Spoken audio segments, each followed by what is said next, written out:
Just quickly, we started before we were going live on YouTube. My apologies. So for people watching, we are talking about how to build a social majority. How do you build a coalition for change, which is what the left wants to do. You said that the things that are up for... No, I'm going to Ash. Cool. But you said the things that are up for grabs potentially are things that ultimately were won because there was a social majority in favour of them. The weekend, the modern welfare state, etc. And I suppose the question makes that particularly relevant, right? So therefore, to get the kind of action we're talking about, can it be a minority driving it, or do we need the massive society? Ash, what do you make of Justapor's tactics, and do you think they're appropriate to the scale of the challenge?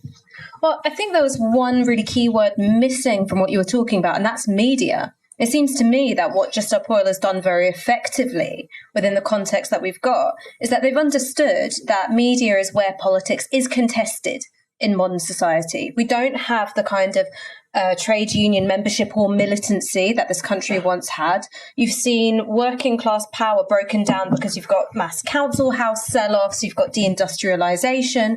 So where is it people experience politics? Not in terms of, where is politics done to them, which is in your workplace, which is in, your schools and your universities and your day-to-day life. But where do you experience politics being fought out? It's the media. It's scrolling on your phone. It's the stuff which comes up in your personalized feed.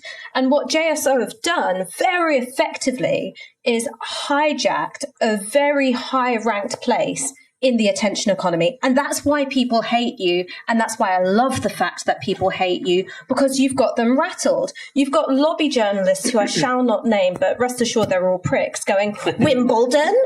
They've disrupted Wimbledon. Is nothing sacred anymore? Because they feel like you've stolen something that was only in their gift to dole out. Yeah. And that's attention and a sense of political urgency. So I think that if you're talking about JSO's theory of change, thinking about the attention economy is right in there. Now, I think that what you guys have done is that you've taken what I like to call a Millwall comms strategy.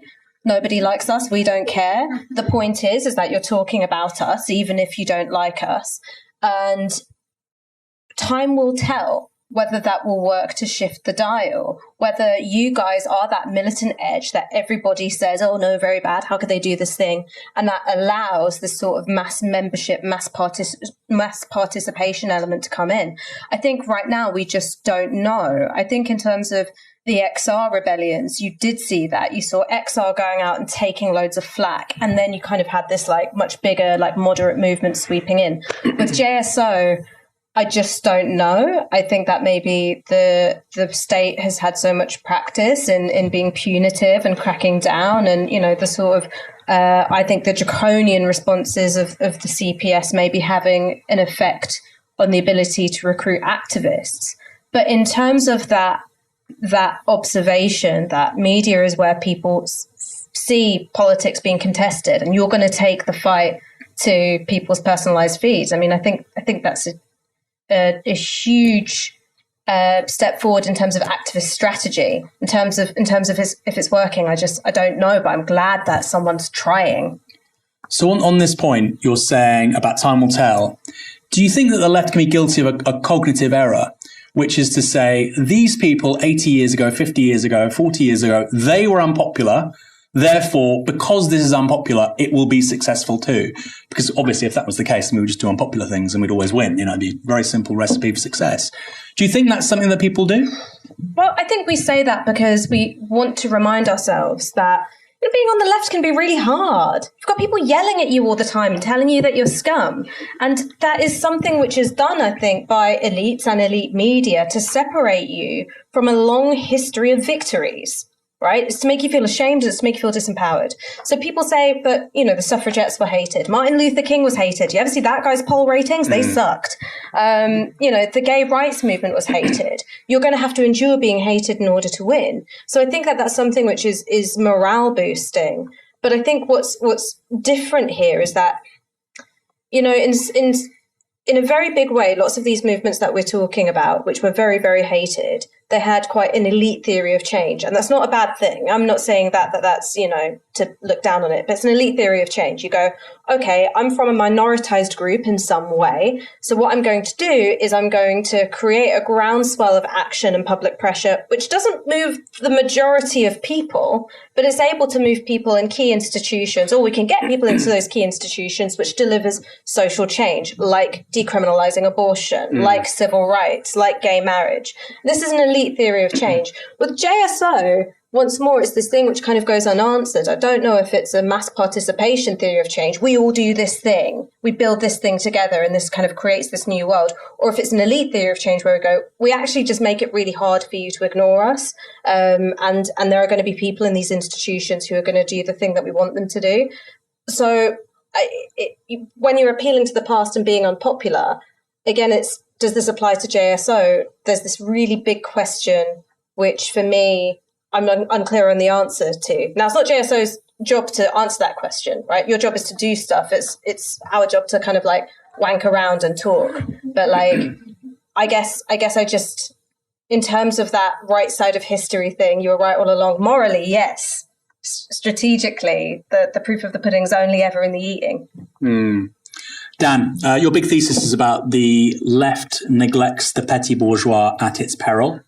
And I would say it's precisely that.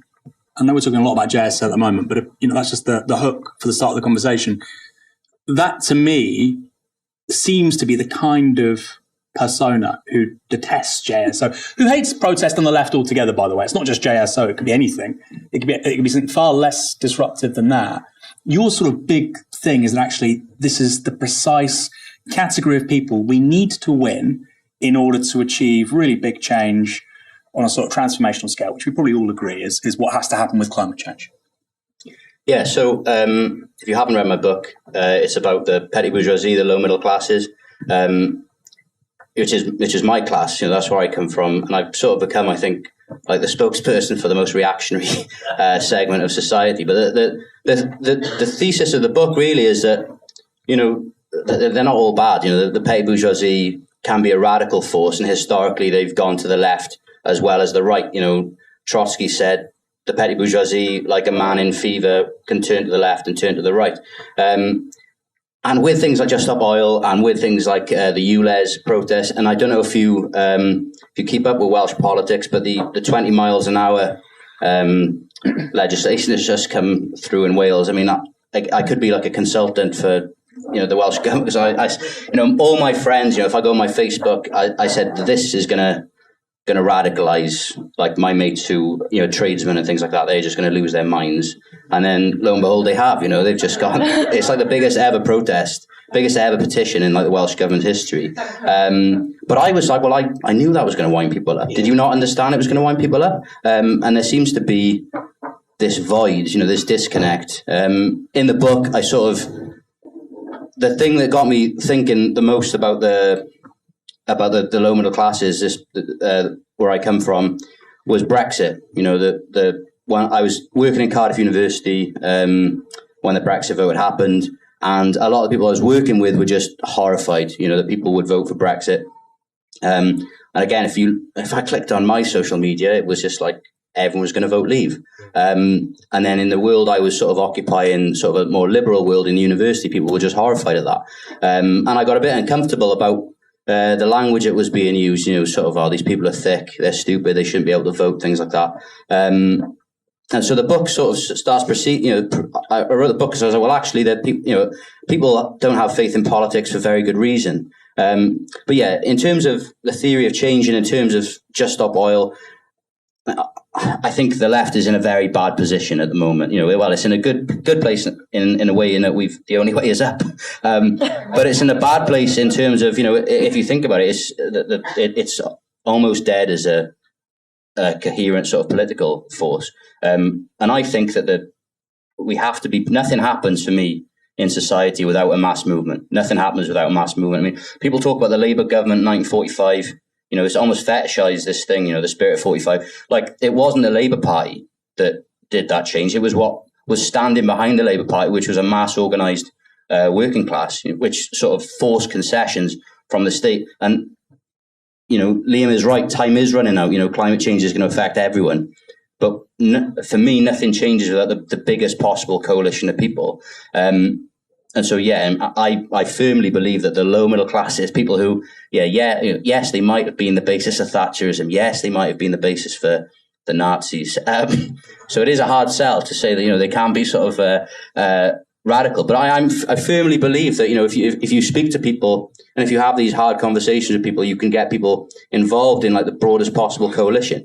I mean, Aaron and I have spoken about this a lot. Most people, some of my friends who are not particularly fond of Just Stop Oil, they're not particularly fond of like it was mainly tradespeople who were mobilising against the ULEZ restrictions in London. It's mainly, my friends who are tradesmen are mobilising against the sort of the 20 miles an hour thing. But if you speak to people, most people have like very sort of complicated politics. They can be, a lot of people just want really, really radical change, but are just sick of the government, or they believe is sort of government interference. But I really think if we're going to build a coalition, we have to bring everyone along with us. And I think that at the moment there's a bit of a problem when it comes to environmental policy. And you see this, I thought, I was worrying before I came on that it was going to be like a live cancellation, like I was going to say something and it was going to be still time. But there's a book called Climate Change is Class War by Matt Huber, and he talks about this idea of building a mass movement. And the worry I've got at the moment is that the right, it's happened already. They're going to turn climate change into a culture war, and the left is going to lose because the left doesn't understand why people would be opposed to things like ULEZ, to things like the 20 miles an hour. And there's going to be sort of an overreach. And what's going to happen is the left are going to be seen as sort of part of the state, part of the establishment. And the right are going to keep talking the language of class and keep saying, the people like Sadiq Khan want to punish working class people. And the culture war, which has been going on for seems like years and years and years, is just going to get seamlessly moved. Was it Brexit? Then it was like the war in Ukraine, then it was COVID. Now it's going to move to the environmental movement. And I worry if we don't take people seriously, if we don't have these conversations with people, if we don't respect people's sort of anger and frustration, then we're not going to build that mass movement, and I think it's really important that we do. So quickly, and by the way, if you want to respond to anything, just literally just give me a tap on the shoulder. Yeah, I mean, I actually want to cancel Dan. But... Do please, get my attention. We'll keep the conversation running quite fluidly, but quickly, because some people watching at home or some people here, they might have heard the term petty bourgeois, but that's like the bourgeois. What does it mean? So can you just quickly explain who the petty bourgeois are? You've described their role and the rise of fascism, the support of Thatcherism. Are there historic examples where they haven't gone right, but instead been a more progressive force in society? Sure. So the petty bourgeoisie, historically, again, is quite a niche Marxist concept. It's kind of the shorthand today is like, I guess, the low middle classes. There's all these different names for it, like Mondeo man, Essex man, swing voter, Stevenage woman. Was that Worcester one? Woman. Worcester woman. Yeah. There's all these sort of terms to describe like the average voter, the average sort of voter, the man in the street. And generally speaking, people are talking about the low middle classes, the petty bourgeoisie. So historically, the petty bourgeoisie was the small self-employed tradesman, like the artisan. I'm trying to think of examples like a carpenter or like a baker or things like that. Marx obviously says in the Communist Manifesto that the small self-employed worker is going to fade away, is going to disappear, because with the transition to monopoly capital, it's going to destroy the small tradesmen and they're going to sink into the ranks of the proletariat.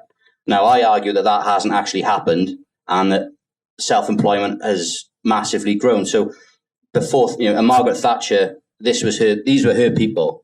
She was the daughter of a greengrocer. She understood the petty bourgeoisie, the low middle class intimately. And you can't really understand what's happened in the UK and sort of British version of neoliberalism without understanding the values that Thatcher personified, which were associated with this sort of small shopkeeper.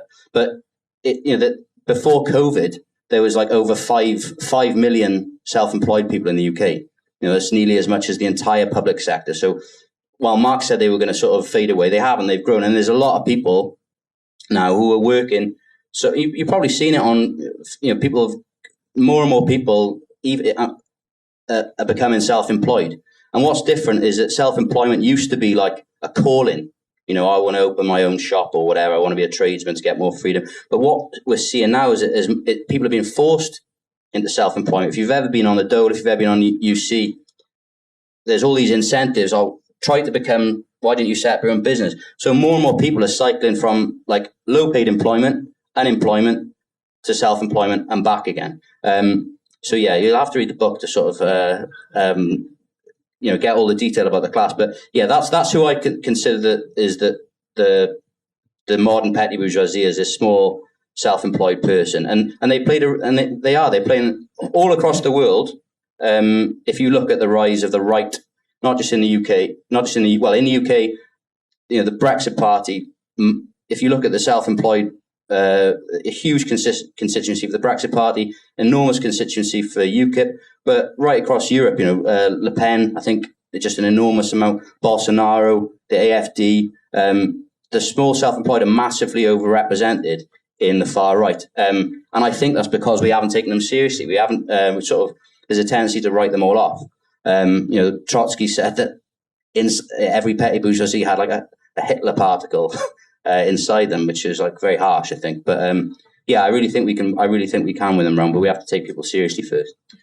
So Ash, I'll come to you about this idea of coalition. You said these were Thatcher's people, and that gets the title of what we're talking about this evening. Who are our people on the left? What kind of people do we need to build that social majority?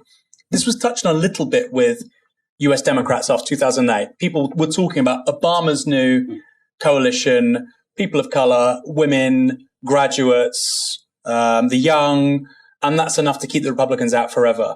Now, of course, what happens in 2016, Donald Trump wins. He doesn't win the popular vote, but he wins on a coalition, which is nothing like that, frankly. Where do you sit on this, Ash? So we've heard a little bit about Thatcher's coalition. We've heard a little bit about the kind of coalition that can push a liberal like Barack Obama over the top. Maybe something similar could happen in this country, but I suspect not, because the complexion isn't the same. So who are our people on the left, and where does the petty bourgeois fit in? Aaron, when I first met you, you were an anarchist. You were running around masked up, and you understood then that there was more to politics than electoralism, because I think the kind of conversation we're having is totally determined by electoral structures, by what voting system you have in place. Because if you've got a voting system like ours, where basically if you live in London, most Bristol constituencies, Liverpool, Manchester, you may as well be dead. Like electorally, you just don't matter. You're just another Labour vote piling up. I live in Tottenham. It's the third safest Labour seat in the country. It has been royally screwed over by Labour councils and Labour MPs. That's where the riots kicked off in 2011. And let me tell you, the policing has not gotten any better since then. But we don't matter there. We literally don't matter because of the voting system that we've got.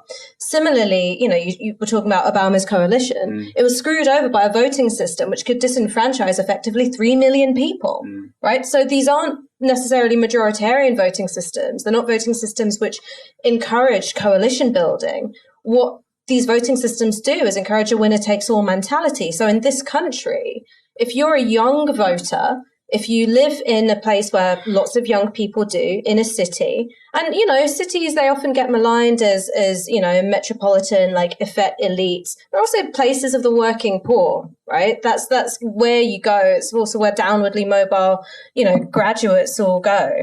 What you end up with is these, like, geographic concentrations of progressive and left-wing people. And where elections are won and lost, this is a very crude stereotype. There's like 50 homeowners in the Midlands, right? So then you ask yourself this question, not who are our people, but actually, if you want purchase on the electoral system, these are the people you have to win. And this is why I was calling back to a season 1 throwback of Aaron Bastani, which is... He's still there somewhere. He's still in there. Like, if we go, yes, how we want to affect change is electoral, we shouldn't be here. Actually, none of us should be here. We're talking to each other. We're in Liverpool. It's a very left-wing city. Like, there's that old saying, go back to your constituencies and prepare for government. I'd be like, go back to Penistone and prepare for canvassing, because that's where it's won or lost. But if we're thinking about building power, working class power outside of electoral systems, I think the answer of who are our people becomes both more interesting and more challenging, a hell of a lot more challenging. because I mean, just to go on a little tangent, in 2016, I was really bummed out. I imagine lots of people here were bummed out, and I felt like I'd woken up in this country which hated me on the basis of race, on the basis of being descended from immigrants. This was a country that wanted to take away rights from immigrants, and I felt like, fuck everybody. Like, I don't want to build anything with anybody. Like, you think I won't be 52% of you? I'll be 52% of this country right now. And I think that anger was legitimate. And it came from a very real place. And it came from a place of having experienced racism all my life and feeling it get worse. But it's not a winning starting point at all. And I've now come to a place where I've gone, there's not enough. I mean, you know, God knows demographically we're working on it, but like there's not enough brown people in this country to carry an election. There's not enough brown people in this country to win. If I'm going to win, I'm going to have to work with people who don't like people like me. And I've got to work out how to do that. And that can be painful. And that can be profoundly confronting. And it's not about me going, oh, racism doesn't matter. Of course it matters. But, you know, the Black Panther Party, when they won over the poor whites of Appalachia, the Young Patriots organization, they didn't say, here's the language you have to use. And if you don't use it, we're going to be in these endless accountability meetings, sorting out our internal culture, whilst Fred Hampton gets shot by the FBI and we do nothing about it, right? They worked with these people. They built with these people on the basis of anti-capitalism, anti-racism, anti-imperialism. And what the Young Patriots did, their symbol was the Confederate flag, the flag of slavery. Out of respect for the Panthers, they willingly gave it up because through organizing together and fighting for the same things, there was a recognition of mutual humanity and respect. And that's the place where I think identity politics as it plays out today doesn't get to. And that's the thing which I've had to learn the hard way over the past, 5-7 years. That this is the place we have to get to. It was interesting you said about electoralism. That wasn't really what I meant to say, but because I added Obama on there, I can see where you're coming from with that. But it does point to something really interesting, which is on a bunch of issues, the left's already won, right? So on public ownership of water, rail, energy, there are massive polling leads, even among conservative voters, in support of this stuff. But the point is, and the right are very aware of this, by the way, people like Farage, Jacob Rees-Mogg, they're very aware of this, which is why they lean ever further into migration, civil rights issues. It's not just trans rights, LGBT rights. It will go further and further, get worse and worse. Actually, the more that their base supports, centre-left economic policies, frankly, which is what public ownership is. And so I suppose that then gets to the point of the coalition you need to build, because you might have somebody who's a conservative voter, social conservative, who says, I agree on policy 1, 2, 3, 4, and 5, but I want zero net immigration. And I think these people stopping the roads, they should all go to prison. They should be shot. Because some of these people talk like that, right? So do you think you can persuade them by just blocking the roads? Because they've been persuaded about some things, they're not persuaded about others, and that could perhaps make their position more entrenched. Yeah, I will answer that. I think what I also want to say right now, which I think is an appropriate time, is I watched your podcast on your book, and I loved it. It was really so. Without going too much into it and boring you all, so my grandmother was a seamstress in a factory in Leeds. My granddad was a coach builder in Leeds, and they moved to Scarborough. Had 4 daughters when my mum was born in Scarborough.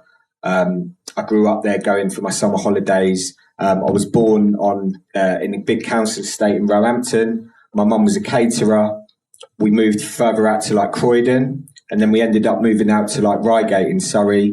And Scarborough, as I later found out, was what I felt, because my grandmother was a lifetime Labour voter, because that was her side. Yeah, that was what she was. That was her side. The Tories were terrible, and that's what I grew up with. And I suppose that, and my mum was the same. It rubbed off on me. But Scarborough's similar to your take. It's a conservative, safe seat, right? So there's all these like different conflicts. I felt like I had working class culture. You can hear it a bit in my voice. But I ended up in sort of quite a middle class school in Surrey. Ended up being a tradesman, electrician, working for. I have had a bit of a mad life, to be honest with you, which is why I ended up probably getting involved with Insulate Britain and Just Stop Oil. in a way. I really want to read your book now. Yeah. It's coming. You can help me write it, Ash. And you know, and it had always been confusing. I had these exact same things around Brexit. Even like the COVID, the lockdowns. Do you know what I mean? It was a big thing. Like people that I grew up with, fuck that. I'm not having anybody tell me what to do. Like telling me like what to inject into my body. Like this is what I grew up with. People, but on like in the discourse on the left and in the media, they were scumbags, right? And even like people that I used to meet, it was like because I went on some of the anti-lockdown rallies just to see what was going on, right? Have an open mind, talk to people. And I interestingly spoke to them about citizens' assemblies, and a lot of them were up for that idea. They were like interested in that as an idea, which I think it goes back to like what you're saying about this is vitally important, right? Which not enough people are aware of, that we need to talk to people that we might not disagree with. And I actually think, and I've pitched it, I probably shouldn't say it, but fuck it, is that I think Just Stop Oil or another environmental organisation should help the anti-ULEZ protest, because I think it is an attack on a certain section of society that are being ripped off. I think the rich should be paying for a lot of these the environmental shift that needs to happen. But what the government are doing, and I believe they know full well what they're doing, is divide and conquer. It's like get people arguing, get people annoyed, get people in communities having arguments or in the media and stuff like that. And, you know, maybe that would be a bad idea, but I just think it's an interesting proposition that we could actually oppose what you might think are policies that an environmentalist should follow, like ULEZ, and actually say, no, we believe that we should be talking to the tradesmen and to the people in all these communities all around Britain, because if they're saying that they don't like these policies, then I think we risk really, polarizing them and putting them off, this massive issue. Yeah, I can't remember what your question was. No, you've nailed it. You've given us a scoop there, which is, JSO may go into anti-ULEZ activism. Well, I don't think they will, but I think it's an interesting idea. And I think it's, in future, and actually with Insulate Britain, at the time, there were the anti-fuel, the fuel costs, and there was the go-slows. And we had similar ideas. What the media want us to do, they want us to be in battle with those people, right? And what the jiu-jitsu move is to say, yeah, no, we'll support you. We'll go out and we'll support you in your campaign, because there's obviously a huge section of society that are not into this, and we need to find other ways. And the rich and the powerful should be stumping up. They've got the money. The money's there, but they're charged. They're dividing society, I believe, and it isn't the right way to go about it. I'm so into jiu-jitsu, but I've really got a question for both of you, and it's sort of like taking a step back from the kind of discussion that we've been having. I mean, I think the jiu-jitsu move of the right since Thatcher has been to take the lower middle class who are property owning in some way, and to say you're the working class. And you've had actually this massive expansion of a tenant class, right? It's like you literally don't own your home, probably don't own a car. And they've just been completely disappeared from the conversation. So they don't even get the dignity of being recognized as working class. They're just invisible. I'm thinking about this when it comes to the ULEZ. I live in a borough where car ownership is very, very dependent on your income. So the lowest income families, and these are families which in my area are disproportionately Black, Asian, Latin American, recent immigrants, they don't own a car. Yeah. They just don't. Yeah. And these are also the families which are often most disproportionately impacted by air pollution because of where they live. Is there a problem when we try and talk about this kind of coalition building that is there a risk that we've bought into the right's framing of class so much that we're actually invisibilizing a massive portion of the working class who are a lot more diverse racially in terms of, national origin, and don't own stuff? They have even less of a stake in society. Yeah, I'll pass it to Danny probably answer this better than me, but just to be clear, I'm not saying that we should not bring pollution down in central London, because I know all them, we've got the case of the young girl that died of asthma, the horrendous pollution levels that exist in London. And I'm not saying that we should be saying everybody should drive their cars. I think there's more work to be done. But I think, the policies that, and I suppose what is interesting is it's not necessarily the central London people, right? The people that live in Tottenham, it's the home counties, and this is the Uxbridge effect, isn't it? It's I said build a wall around Hertfordshire a long time ago. No one listened. Yeah. So it's and these are all the people, the petty bourgeoisie that Dan talks about. This is so it's really complicated, isn't it? It's really, there's so much complexity involved in this discussion that it can feel like overwhelming. I'm not saying that, don't bring pollution down. I'm just saying that, there's potentially other ways to do it. So my take on the class structure is, the low middle class have grown. And I also think Ash is totally right that the group that would traditionally be called, the lumpen proletariat has grown. So what I mean by that is almost like a super exploited, a super oppressed group that, as people will all know, tends to be, ethnic minority, concentrated in cities, a lot of no recourse to public funds. People, you see a lot of the lads driving for Deliveroo, people who are at risk of homelessness, things like that. And that section of the population, like that really, really extremely marginal strata of the population, has also grown. And what we used to think of as like the traditional working class, like sepia photos, terraced houses, people working in factories, down the mines, things like that. That idea of the working class sort of no longer holds.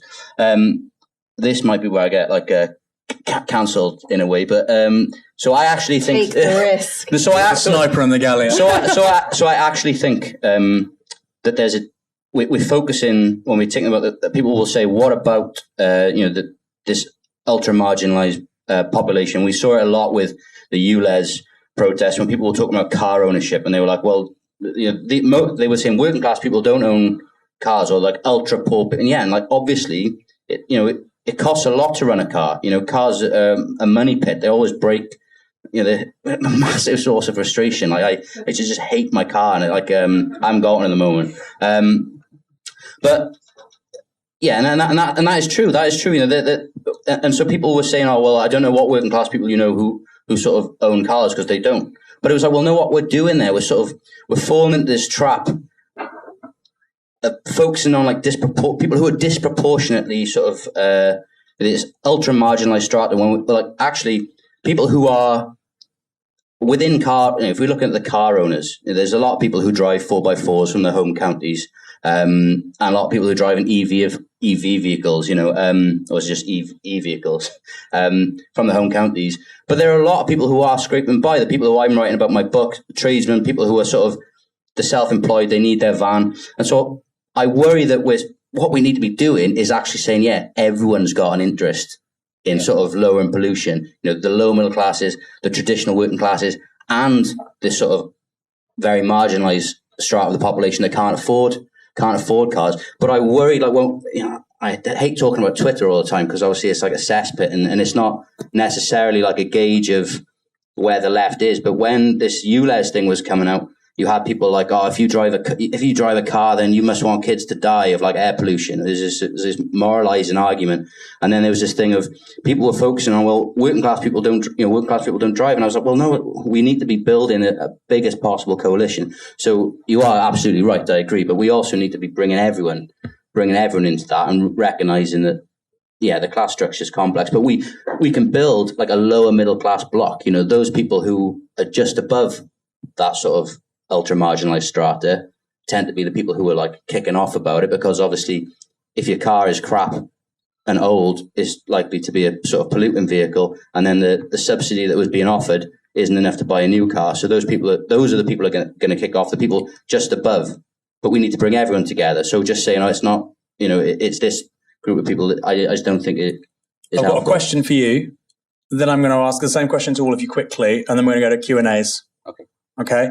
So what's really interesting for me as well, in the book you talked about this, I'd never thought about this before, but the petty bourgeoisie at the start of the 20th century are this incredibly radical class. I mean, we know about the anarchists that killed King Umberto in Italy, or I think McKinley in the United States. They were throwing bombs at people. Joseph. Aaron Bastani is there we go. We're back. Joseph Conrad wrote a book about this, right? The rise of these kind of anarchist individualists. And what's fascinating is they came from the petty bourgeoisie. The CNT was a trade union which had massive involvement in Catalonia with the petty bourgeoisie. So there is, a clear radicalism to them as a class, which we see inverted at the moment in terms of that anti-leftism. Like, I'm going to, smash up some, ULEZ camera or something. But, and that's an outgrowth, as you so, brilliantly bring out in your book. That's an outgrowth of their socialization because of their class status, right? If you're a sole trader, you have your own business, you're more likely to go, you know what, I'm going to do that. Whereas people who were socialized in, a factory 150 years ago were more prone to forms of collective action. Here's a question. On the 20 miles an hour stuff, which frankly, I don't understand. Caveat, I support it, but the amount of political capital you're about to lose over something like that and how it's been presented, I don't personally get. Do you think that some of these changes, it's almost like politicians, I think Mark Drakeford's a very clever man. I think Welsh Labour are a brilliant political party, but it's almost like they're looking for policies with the minimal upside and the maximal cost to their political capital with precisely the people you're talking about. That's how the 20 mile an hour limit seems to me, even though I think it's a very worthy policy. Is that the right read on it? Because there's a pattern here, isn't it? It repeatedly happens.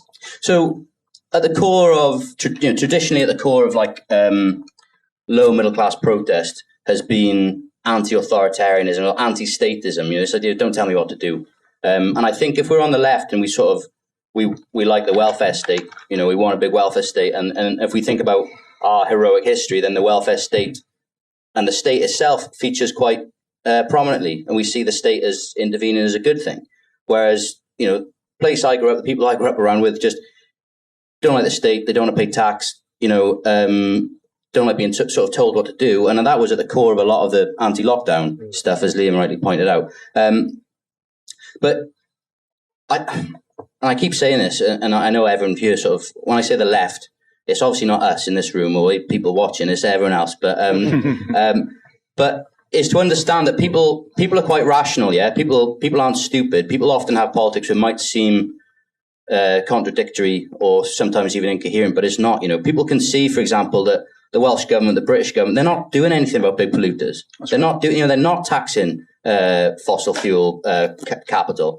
They're passing the costs down, and they're trying to just focus on. And that for me is a fundamentally neoliberal thing, is to basically try to focus on individual consumer behavior and go actually, and you see it, people online saying, oh yeah, guess what? You're not going to have, it's people going to Benidorm on their holidays and things like that. And you can see the discussion going, and it's sort of blaming these individual people for going on these low cost holidays, where it's not. We know it's polluting, but it's people know that they're not taking action against these big, the real vested interests in society. People understand that really, really, really well. And so and also, let's face it, people are, again, absolutely slaughtered with the cost of living. And these things, these initiatives that are coming in, like ULEZ, like the 20 miles an hour thing, a lot of it, I think, my reading of it is it's the straw that broke the camel's back for a lot of people. Do you know what I mean? It's like they've just come out of lockdown. I mean, lockdown is,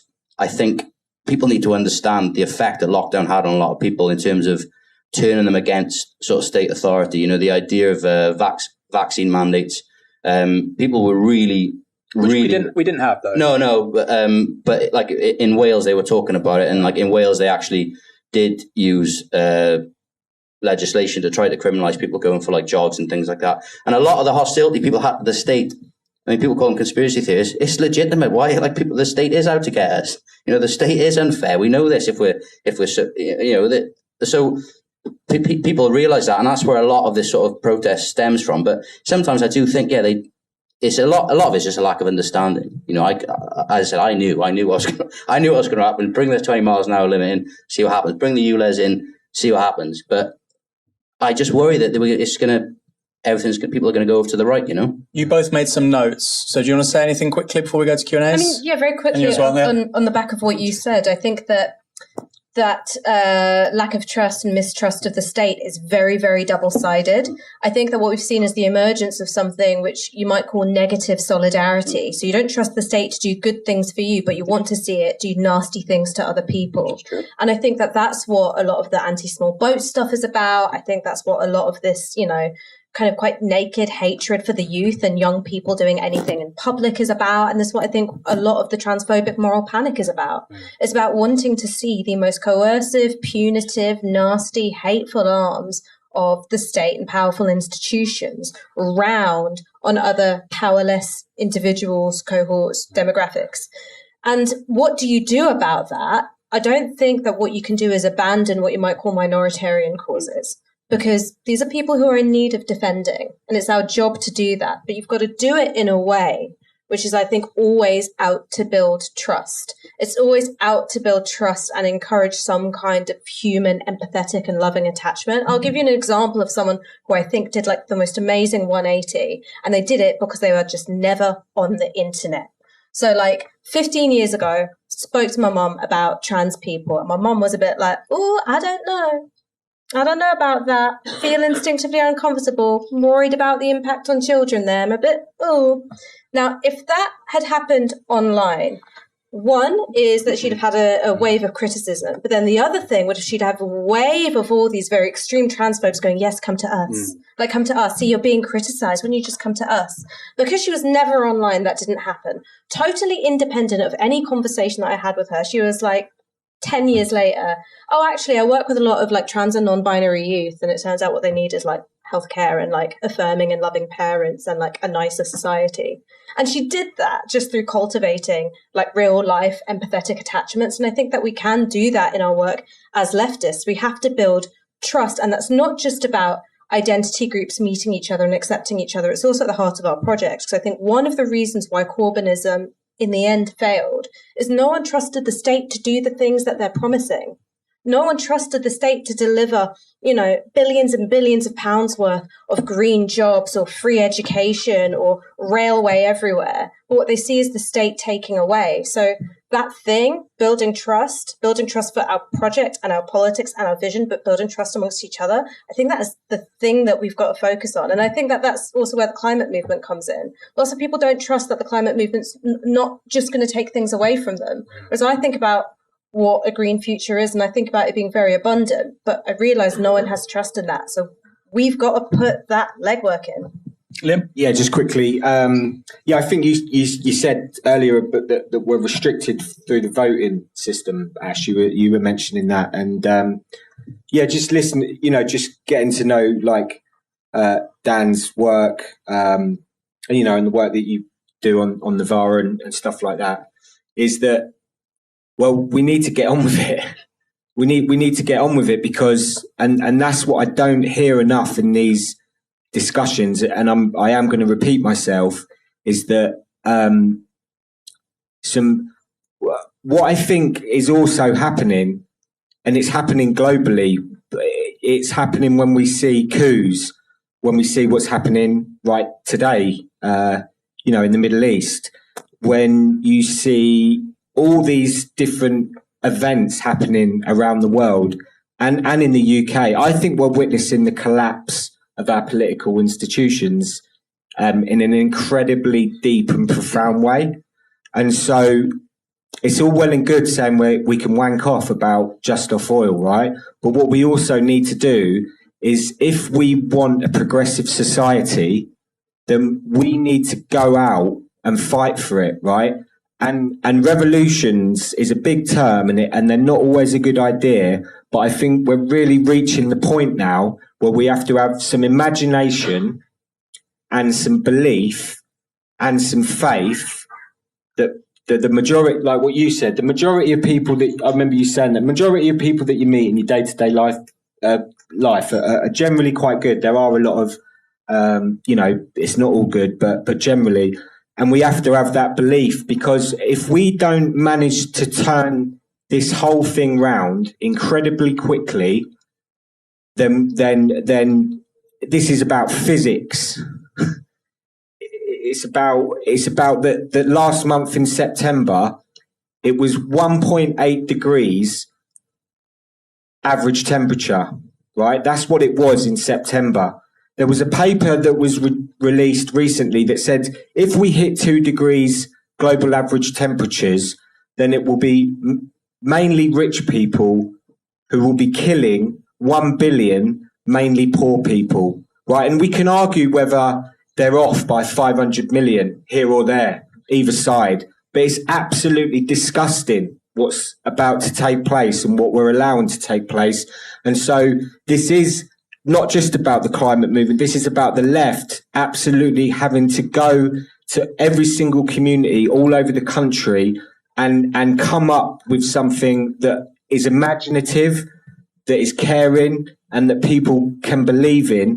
And one of the things I've got to say is one thing we can start to do is more people sign up to take part in Just Stop Oil. We're starting, as I said, in the 29th of October. We can go to juststopoil.org, and there's also a big march happening in London on the 18th of November. And if not, we need to organise other kinds of movements that are not relying on this voting system that you say isn't helping any of us. Okay, quickly, you will be able to say your final remarks, by the way. So if you want to follow stuff, I just want you to know that. No, because you want to get it in there. I'm just saying, anything else, you will have the opportunity. Don't worry.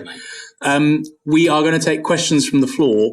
Quickly before we do, I was just going to say it was interesting because I was doing an event recently with somebody from Google, quite a senior lady, and they're openly talking about the collapse of our system. Yeah. Very openly. I did a TED talk, get the names out. I had a TED talk a couple of years ago.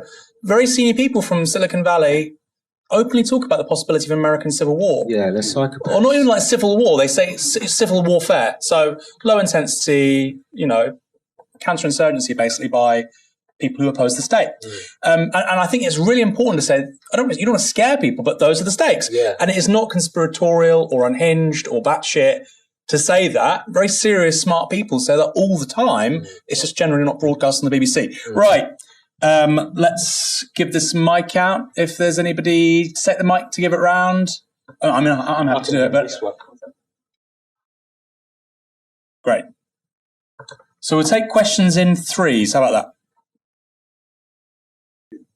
I think the question is simple as what will unite the left? I think that's a very, very important question. Is there a sort of divide between the young and the old? And I say that being old. And give over. well, thank you. and that is one of the things. Anyway, the question is, what will unite? Is there any value out of getting to try to get older people and younger people together? Thank you. Do you think it's important that Just Stop Oil engage with trade unions? And if so, how? Any more hands? This person here on the floor? Do you think there's potential to unite a mass of people behind the idea that we are not being heard because our democracy is inadequate, and that actually what's needed is an upgrade to our democracy through, for example, Extinction Rebellion's demand for a citizens' assembly, or the Sortition Foundation's suggestion of a House of Citizens? But what can unite all different types of marginalised groups, regardless of their sort of level of marginalisation, is the fact that actually none of us really have a voice. None of us are able to be active citizens and participate in the world we want to create. And that is potentially where we can unite and bring in like people that we haven't yet spoken to. Great. I'll just quickly go over those questions again. What would unite the left? And then an appendage to that, is there a divide between the old and the young? Should JSO, Just Stop Oil, engage with trade unions? And basically, I suppose, constitutional reform in a way. Is there a way of bridging these divides through certain demands about democracy, voice? Not too long, then we can do another round or two of questions. Who wants to start? Ash? Okay, so I'm going to take 2 in 1, and it's going to be the old and young question. It's going to be about the, are we being heard question. In terms of, is there a divide between the old and young? Of course there is. There's always a divide between old and young. The question is, well, how do you bridge it? What are the differences and how do you bridge them? I think that one of the things that I'm definitely seeing with a lot of people younger than me is a total loss of faith in politics at all, right? Not just left-wing politics, not just right-wing politics, but because you've been so abandoned by politics for so long, you've ended up with a mindset which is, well, I just want to look after me and maybe people who are like me. And that's all I can hope for. And I think that being connected to successful political movements is really important because it opens up the realm of possibility. I mean, to hear the way my mom talked about the end of apartheid, she talked about it like she could not believe it happened. She never thought it would happen in her lifetime. She called it a miracle. She lived through a miracle happening. Tell any young person that change is possible, they'd be like, what? And no, she lived it. So yeah, that kind of intergenerational contact, mutual learning, oh my God, so important. As for like being heard, I think that actually we've got a lot of ways to feel visible in this society. We've got endless ways to communicate, TikTok, Twitter, Instagram, whatever. But it's actually about power. So I think feeling unheard isn't the core of it. It's about feeling disempowered.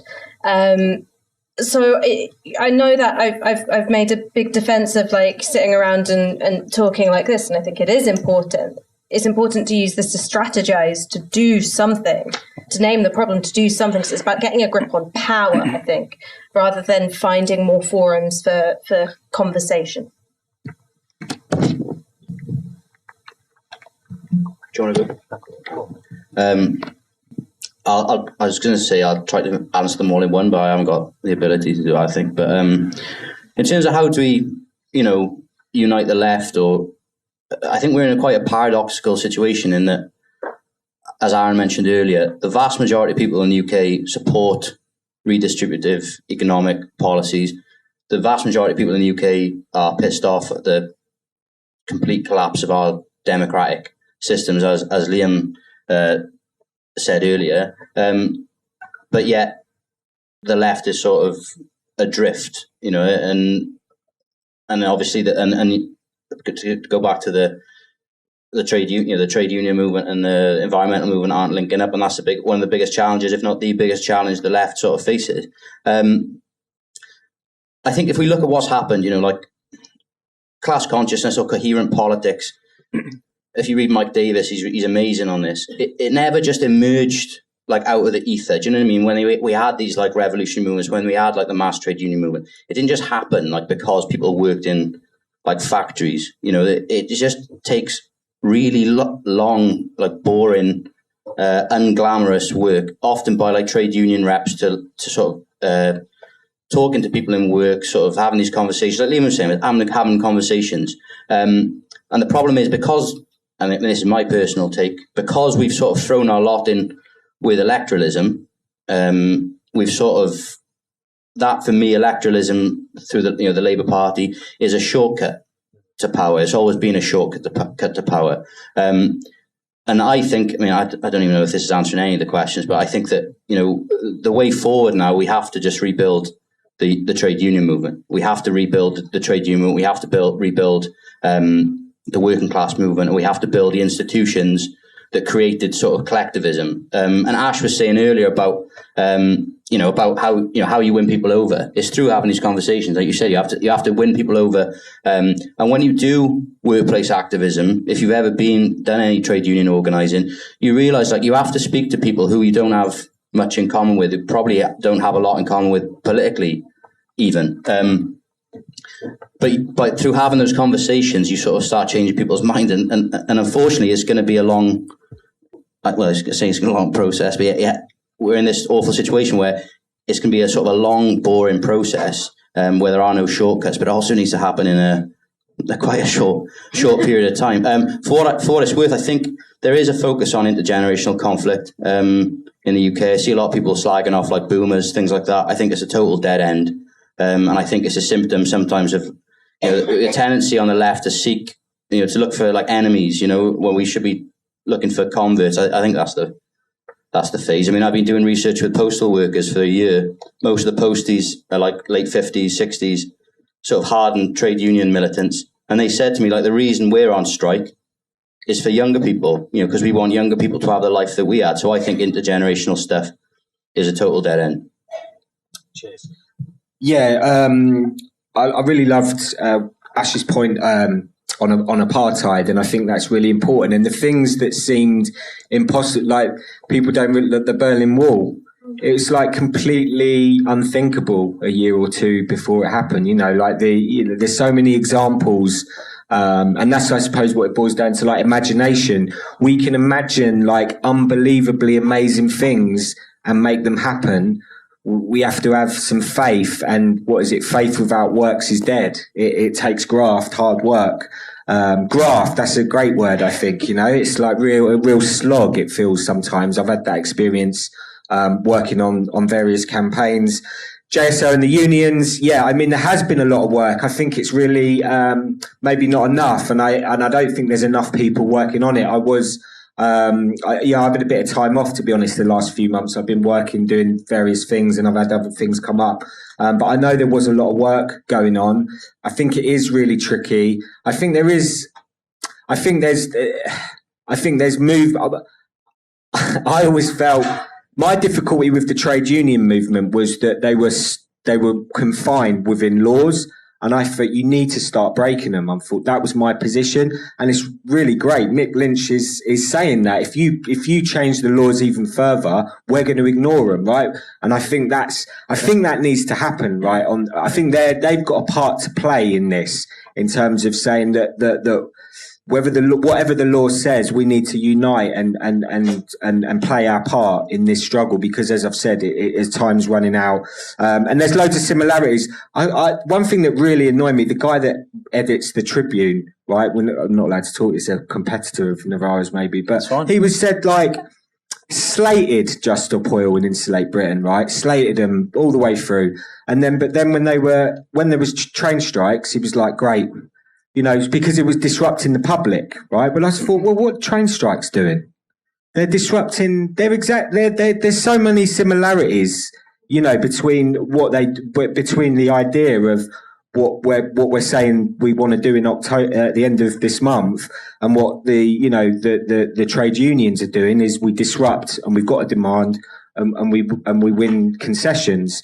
So there's loads of similarities between the movements, and I think, there's loads more work to do. Constitutional reform, this is, I suppose, what it comes down to, like imagination. We need to sort of start offering people ideas. I don't know whether it's civil resistance campaigns around proportional representation. I don't know what. I haven't got the ideas of what they are, but I think we need to start seeing that within the left. I think we need to start seeing huge campaigns on the streets, and saying that we're not prepared to put up with this depressing state of affairs politically, when we're just not, as a society, prepared. These people don't represent, it's like you say, that these people don't represent us in any, in hardly at all, so I think that's a big challenge. So we'll go to one more round of questions. The thing you said about the future is really interesting. This was a sort of a conversation I had with John Gray, who's a small C conservative thinker, but really interesting man. And he said, when you have feudalism, the sort of horizon is, of course, the afterlife. People believed there was heaven, and if you did good works on earth, you were rewarded. And then you have capitalism, industrial capitalism, and the horizon is the future. We're all temporarily embarrassed millionaires. Your life will get better. If it doesn't, your kids' lives will be better, your grandchildren's lives. And he said, now we've reached this third stage where we have late capitalism or techno-feudalism, but we don't have that future. And he has this great line where he says, Marx said that religion was the opium of the masses. Now the American underclass has just opium. They have fentanyl. They don't have religion. They have just, the real deal, 50 to 100 times more powerful than opium, actually. So this is an interesting one for me, because you're saying people need that inspiration. And I think that's right. We need wins on the left really quickly, I think, in the next 5 to 10 years. Otherwise, we're in big trouble. We'll lose a generation by not infusing them and capturing their imagination. But I think the historical moment we're in suggests that's also just quite hard. You don't make people too downhearted, because people work their way out of feudalism, so I'm sure we can do something. 3 more questions, please. Hands up. One there sitting down, just over there. You say that we experience politics in the media, and I think that that's true. But how do we create these empathetic conversations that we have in real life on the cesspit that is Twitter? Great question. Any more? One over there. What's that? That one. That chat there. I really like the idea of the jiu-jitsu move. It's what my question's about, really, is hearts and minds. Is one thing, I suppose, Twitter conversations, right-wing press, the Conservative Party are really good at, is capitalising on things like culture wars, the migrant crisis, convincing people that the problems, working class people and I suppose lower middle class, that the problems in their life are trans people in toilets, etc., etc. Yeah. And things like the climate crisis are a sort of an elite problem that's distant. So how do you change, first of all, go about changing that narrative to win people over? And there was a chap over here who was getting upset with me. I'm not wearing my glasses, that's why I didn't see you. Just one over here. It's okay, I'm not getting upset. So just a very quick preface. I was in a Radical Housing Network meeting, like the monthly ones, and I brought up a very similar point about the ULEZ, like maybe they should try and capitalize on it and make some ties because of similar policies around the area. Suffice it to say,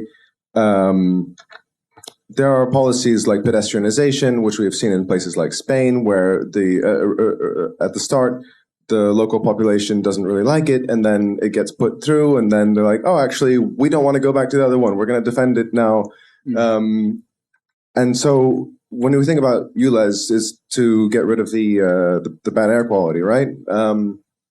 There are more radical policies that can be, and pedestrianization, for what it's worth, isn't even that radical, right? It's just no more cars. And then, of course, what shouldn't be considered radical is better public transport, actual public transport, not owned by a private company, right? And so I guess my question to you is,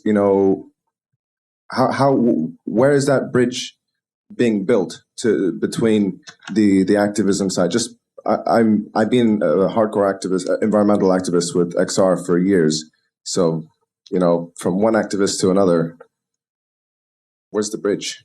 The bridge between, I think I understand you, but just for people watching, the bridge between the policy side, the thing that, like, what affects people's everyday lives to get to what you want, right? We want better air quality, but the ULEZ thing doesn't go far enough, so it gets a bit on the dodgy territory, Right.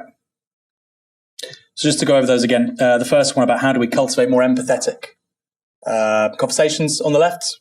Sadly, obviously, lots of that happens through social media, often not in productive ways. How do we capitalize? And I think a nice word is pseudo events. The right's very good at doing this. They create pseudo events and get everybody angry, and you have to respond to them. How do we insert ourselves in that? And then how do you translate policies to action? And how do you overcome, I suppose, this issue of an insufficient policy, which doesn't really want to get where you want to go anyway? And I suppose that has problems with regards to losing political capital and whatnot. Who first, Ash? Let me start from Yeah, very smart, yeah. I think it's a really difficult conversation, the cesspit on Twitter. But I think some of my friends, I think they're doing a panel Monday.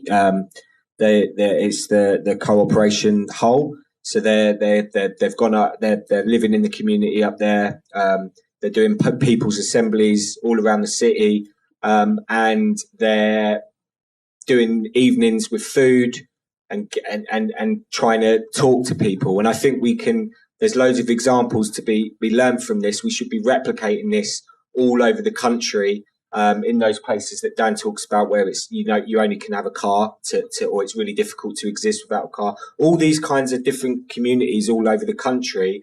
I think we've all got a job to do to get off Twitter and try and create people's assemblies where we're trying to investigate what the issues are that are troubling people. The problems with polarization. I honestly think about this a lot, and I think it's really complicated. I think, again, we all have, I think that can be brought up in these kinds of spaces where we're having people's assemblies in all these kinds of different communities. I think the great example is the citizens' assemblies around gay marriage, was it, in Ireland? And some beautiful stories of like elderly people that were potentially went into that citizens' assembly quite bigoted, but through conversation, through these, examples of gay people and gay experiences, that they left that citizens' assembly completely doing the 180, I think, that you spoke about. And this is what happens, right? When you get in a room and when you talk to people and when you connect, and social media, for all its benefits, it doesn't quite achieve that in the same way. And as far as the ULIT, I don't have an answer for that. I don't know. Off the top of my head, I don't know really how to answer that one, to be honest, right now. I think it's complicated, and I think people's assemblies are the way through that. It's the same idea. We need to get people involved in politics, and it's really difficult in this society when you're working 15-hour days or whatever it is just to survive, and you're grafting, and the last thing you want to do when you've done a day's work is waffle on about politics. Do you know what I mean? You want to eat and go to bed, so it's tricky. I don't know what. It is tricky. I'm not saying it's simple. Twitter is of it. I mean, I don't like Twitter. I go on there just to do self-promotion, which I'm quite good at. If you go on Twitter a lot, you'd think the world is a horrible place. I think you'd think you think it's people arguing, the tone people take with each other, the way people speak to each other. You're thinking, well, please don't speak to me like that. Like in person, that people don't speak to people don't speak to each other like that generally in person, but on Twitter they do. But I think what stands behind a lot of this stuff is, when you actually do workplace organising, when you actually speak to people, even when you go canvassing, have short conversations with people on the doorstep, you will find, as Liam says, as Ashley said, most people are really good and genuine and kind, and most people, even if they occasionally vote the wrong way, have good values. And if you look statistically at the UK is actually a very tolerant place. It comes to culture war issues. I don't think there's a massive constituent. I mean, the Tories are obviously relying on culture war issues because they've got nowhere else to go now. Yeah, they're desperately trying to copy the Yanks and try to drum up some support. It's like the last gasp attempt. But the statistics in like the BSA that came out the other day, most people in the UK are very tolerant and supportive of trans rights.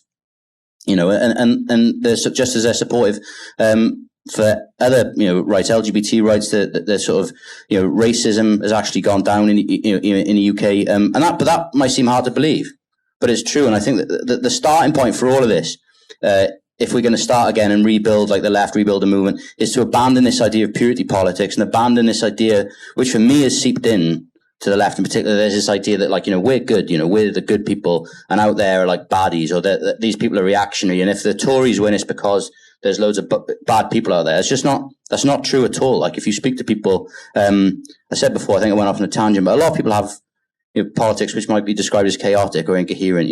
Some aspects which are possibly conservative, some aspects which are very radical. The key is to not give up on political education, but is to actually have these conversations and to win people around. Because we're expecting people sometimes, I think, to have just emerge with perfect politics or the perfect views on everything, just like we have. I didn't used to have good politics. I used to have problematic views when I was younger. It takes political education. It takes time. People can change. You can change people's mind. Ricky Tomlinson, famous son of Liverpool. Ricky Tomlinson used to be in the National Front. And because he said when he was young and he was pissed off and he was growing up in a council estate, it was a National Front that were having these conversations with people rather than the left. He's now obviously a socialist, but he shows people can change. There's another. If you heard of Phil Pratin was one of the first communist MPs in the UK. And again, people talk about the Battle of Cable Street, like the Battle of Cable Street was just this thing, spontaneous resistance to the BUF. It wasn't.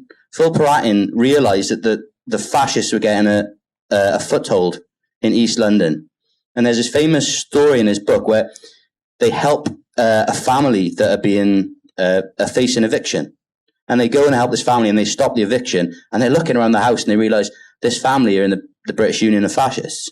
And obviously there's extremely uncomfortable, sort of discussion, but obviously the family come over to the left.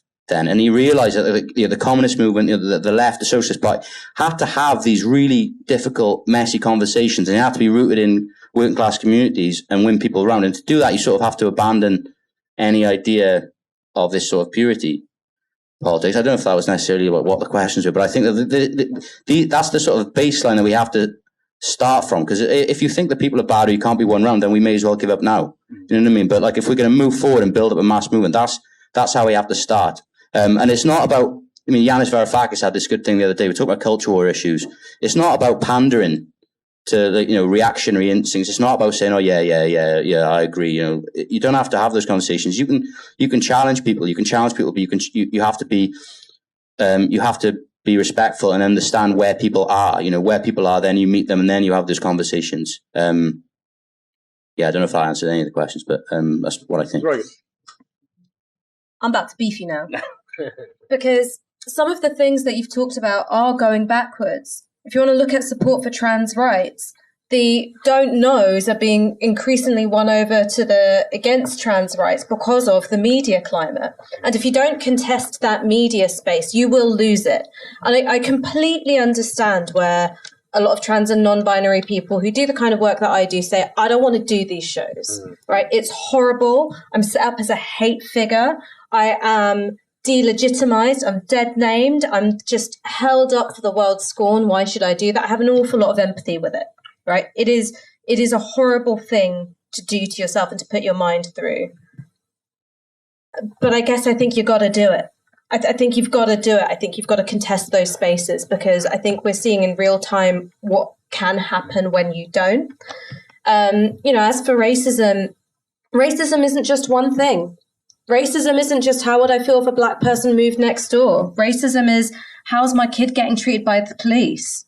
Racism is, am I going to be denied a place to live by a landlord or an estate agent who doesn't like my name? Racism is saying, okay, well, we can have a border policy which leaves people to drown because not our kids, different names. They're only from Afghanistan. So when racism is all of those things, yes, you can track some real improvements when it comes to how people interact socially. Of course, those improvements have happened, and I'm really glad that they have. But there's all sorts of ways in which racism is becoming even more deeply entrenched in how the state functions. And that's getting buy-in from significant portions of the population. And I don't think that we get anywhere to solving the problem if we can't name the problem. Now, I don't think you do that by writing people off. And this is what I mean by sometimes doing this can be really painful. And I'm coming at this very obviously from the position of someone who has skin in the game of being marginalized, right? Grew up during the war on terror as Muslim. That wasn't fun. I've been Bengali all my life, not always having a great time. So this isn't about saying, oh, okay, well, everyone's going to be nice to you if you go and do this work. No, sometimes it will fucking suck. It will really suck. I remember when in 2019, I was door knocking in Scarborough. Guy opens the door and he says, oh, sorry, I couldn't vote for Jeremy Corbyn. He wants those Muslims to come here and take over. And I was like, well, I can see I'm the wrong message carrier in this case. But also I was annoyed. I was pissed off. And I was like, you know what? I've looked at your census data. We're not coming here. And I didn't know what to do about it. And I felt really, really angry. And I felt just annoyed that I was, going round to people's houses just to hear racism. And I was like, why am I doing this with my time? And I rang my partner that night and I was like, why am I doing this? Tell me why I'm doing this. He's like, well, you're doing this to build socialism. And is that worth it or not? And that's not that big a sacrifice, to be honest. Like when you go to see where Trotsky lived out his last days with boarded up windows and bullet holes still in the walls, you go, actually, maybe the microaggression isn't too bad a sacrifice to make. But I think we've got to be honest about it and say that if you are from a marginalized background and you're doing this work of trying to build working class power, if you're doing this work of trying to build socialism, you will be disrespected on the basis of your identity. And we've got to suck it up. We absolutely do. And we've got to be able to fight and to love each other with equal intensity. And that's not always easy. But nothing that's worth having in this life comes easy. And that's what my mum said, so you can write that down. That's a very good place to end on. Actually, you should go into politics. Still time. Maybe London Mayor in a few years. Nah, I sent too many nudes, man. I cannot go into politics. That's my dream. Tom Harwood versus Ash Sarkar. I think in the 2030s it's going to happen. Moya will be hosting a panel tomorrow evening at 7:30 about moral panics. So tune in for that if you're watching on YouTube as well. Thank you to my esteemed and accomplished guests this evening, Liam, Dan, and Ash. Quickly, if people want to know more about you, where can they follow you? Cheers. Justopoil.org. 29th of October. We'll be slow marching indefinitely until we get a statement from the government. They're going to end new oil and gas. It's totally possible. We just have to believe it. If you haven't signed up, please go onto the website, justopoil.org. Liam's trying to change the world, and I'm just going to ask people to buy my book. It's fair. It's part of it. I'm on Twitter at Dialectic, and I don't do anything like the stuff that Liam does, but like buy the book, I guess. But I don't know what else to say. That's it. It's good call to action. Buy my book. DAI _. You can find me on Twitter. I know we're all slagging it off, but I love my crack pipe and I'm never letting it go. You can also, of course, find us at Novara Media. Novara Media will be at the Transformed a bit more, and you'll find us here every year. So keep coming back. And my thanks to the audience this evening. I want you to give a round of applause to yourselves, please. And to our amazing check. Six really good questions. And I have to say, there was some substantial stuff there in terms of how do we begin to build a social majority, like moving beyond purity politics and being open about uncomfortable conversations. Like I say, Moira is back tomorrow at 7:30. I guess we're going to have a few drinks. We will see you tomorrow night. The rest of us here will carry on this conversation. Good night.